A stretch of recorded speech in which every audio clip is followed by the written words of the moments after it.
What we have here from Logitech is an elite premium option on the gaming mouse side of things that could very well influence the outcome of a competitive gaming match. The Logitech G Pro X2 SUPERSTRIKE essentially throws the kitchen sink and then some at gamers, covering every edge and competitive advantage into one little package. While tipping the scales at 61 grams doesn't really crown it as a absolute featherweight in a market where competitors are aggressively dipping into the sub 50-gram territory, the Super Strike remains exceptionally nimble. Without actually throwing it on a scale, you'll be hard pressed to actually believe that other mice weigh less than the Super Strike. That's also with that USB receiver stored inside of the mouse for safekeeping, which is a function that I really like having since you won't lose that at all. The build quality is undeniably premium, utilizing a 0.7 millimeter thin wall chassis that exhibits zero creaking or structural flexing even under significant pressure. Flip it over and you'll find an extra large UHMWPE feet that facilitate a buttery smooth glide across any surface. I've been actually throwing my mouse across a glass pad, and it's been truly remarkable just how lucid a mouse can actually feel in your hand nowadays with this type of combination here.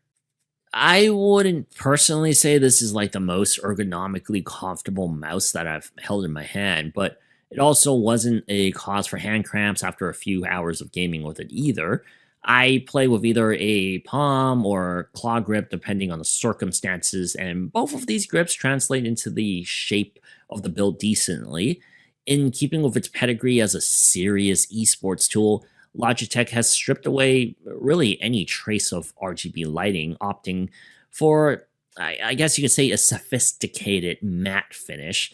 It's available in either black or white. These are very standard gaming colors. And also it features a minimalistic 5-button layout. That's all you get here. Now, the undisputed star of the show is Logitech's new HITS technology, or HITS, however they want to say this is. Logitech has ripped out the traditional mechanical microswitches and replaced them with inductive sensors synced with custom haptic hardware.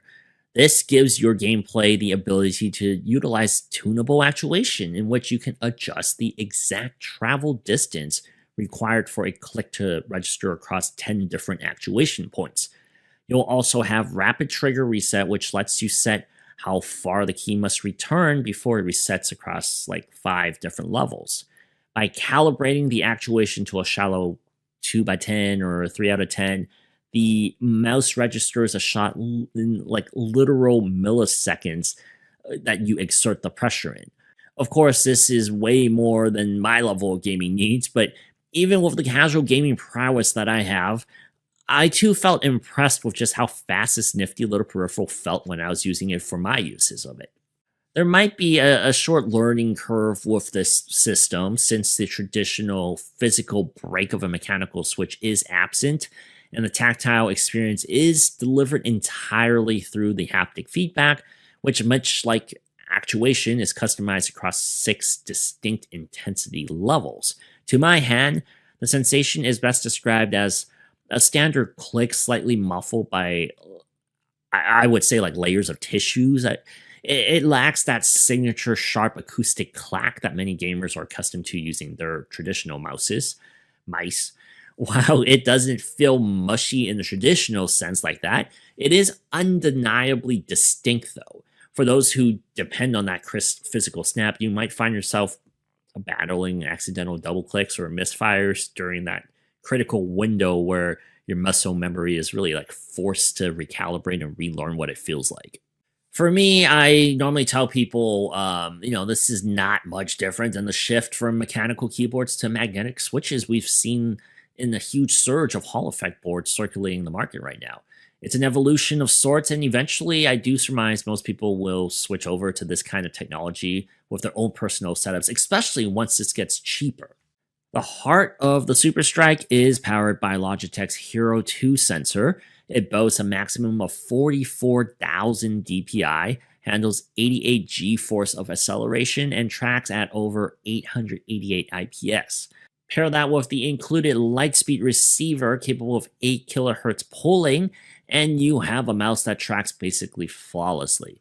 There is no spin out, no artificial acceleration, and no jitter that I've seen, and that's hopefully to be expected when you're doling out this asking price for a mouse.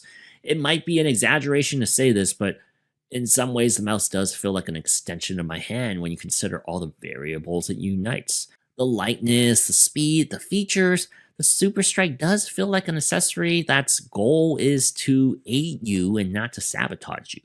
At the end of the day, that's what we want from our gaming peripherals, at least to fool ourselves into believing that is. Customization and fine tuning are managed through the notorious Logitech G Hub suite, acting as the command center where you can dial in haptic intensity, specific actuation points, and precise DPI intervals. As always with software from big gaming accessory makers, it can occasionally feel a bit cumbersome to navigate, to connect, and to control. When things get going and are actually controlled properly, though, the level of granular control it affords over the hit system is pretty expansive. My biggest complaint about this mouse is, though, the lack of a physical DPI button on the mouse. Logitech makes the assumption that you will set the DPI of the G Hub and leave it as such during a session or throughout the day. While that's fine for a single gaming session, I personally change my DPI setting for various reasons when operating my PC. I also currently only use one single mouse across my Windows and my Mac OS setups. G Hub has a list of different full settings on it, which is great. It actually is. They refined it pretty well. But you will still need to open up the program every time to change it. While the mouse does have onboard memory, I swap over from Windows to Mac frequently, and the settings do not carry over from one OS to another, meaning I have to download G Hub for both computers. A preloaded set that can be toggled through the button anywhere on the mouse is something I took for granted until I lost that flexibility with the SUPERSTRIKE. And as a wireless mouse with the additions of haptic motors and the 8 kilohertz polling, Logitech has still managed to squeeze a solid battery life showing out of the Pro X2 SUPERSTRIKE.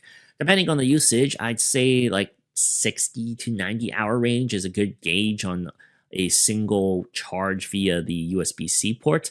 While I didn't have the Power Play 2 wireless charging ecosystem that Logitech sells separately, I wasn't able to review that. But this is compatible with that product. At times, I wonder to myself if the Logitech Pro X2 SUPERSTRIKE was the right mouse for me.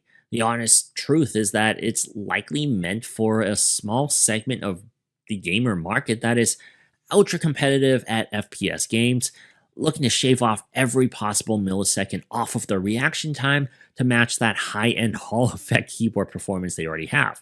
If you're already reaping the benefits of rapid trigger on your keyboard, I would say it's only natural to want to unify that experience across your desktop so that the mouse is the next logical item to upgrade. So I understand why you would look at this.